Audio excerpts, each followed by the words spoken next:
কামারপুকুরের আদলে এবার মা শারদার জন্মভূমি জয়রামবাটিতে মা শারদার জন্মতিথি উপলক্ষে বিশেষ মেলার আয়োজন করলেন স্থানীয় গ্রামবাসীরা। জয়রামবাটির মাতৃমন্দির সংলগ্ন মাঠে আগামী 20 থেকে 27 ডিসেম্বর পর্যন্ত চলবে মেলা। 22 ডিসেম্বর মাতৃমন্দিরের তরফে রীতি মেনে পালিত হবে মা শারদার আবির্ভাব তিথি। 1853 সালের 22 ডিসেম্বর বাঁকুড়ার জয়রামবাটি গ্রামে জন্মগ্রহণ করেছিলেন জগৎজননী মা শারদা।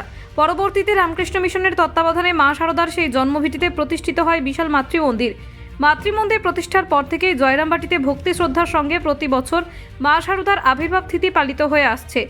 এবছর 22 ডিসেম্বর বিশেষ পুজো, হোম, নাম, গান, মায়ের কথা পাঠ সহ বিভিন্ন ভক্তিমূলক অনুষ্ঠানের মাধ্যমে দিনটি পালনের আয়োজন করেছে মাতৃমন্দির কর্তৃপক্ষ।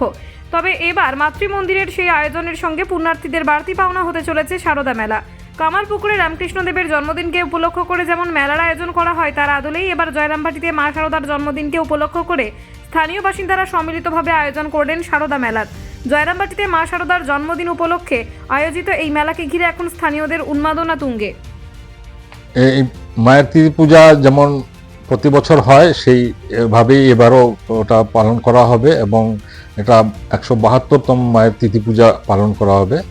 সে নিয়ে যেমন হয় প্রতি বছর বিশেষ পুজো, হোম, মায়ের বিশেষ ভোগ প্রসাদ ভক্তদের খাওয়ানো, হাজার হাজার ভক্তরা আসবেন, আর এইভাবে ওটা সাংস্কৃতিক অনুষ্ঠান ইত্যাদির মধ্যে দিয়ে হবে।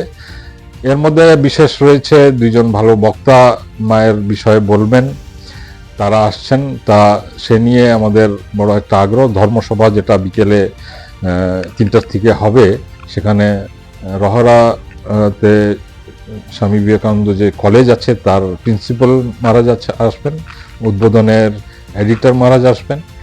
এরা বিশেষ একটা ভালো বক্তৃতা দিতে পারেন মায়ের বিষয়ে, তাদেরকে মাধ্যমে এটা হবে।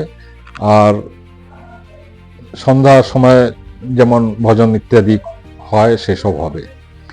তা এটা মাত্র একদিনেরই ব্যাপার। 22 ডিসেম্বর এবার পড়ছে সেই ডেট। যেমন মায়ের মূল যে প্রথম যে হয়েছিল আবির্ভাব, সেটাও ওই রকমই 22 ডিসেম্বর ছিল 1853 সালে। তা সে নিয়ে আর আলাদা করে নতুন অবশ্য কিছু নেই, এটা প্রতি বছরের মতন উদযাপিত হবে।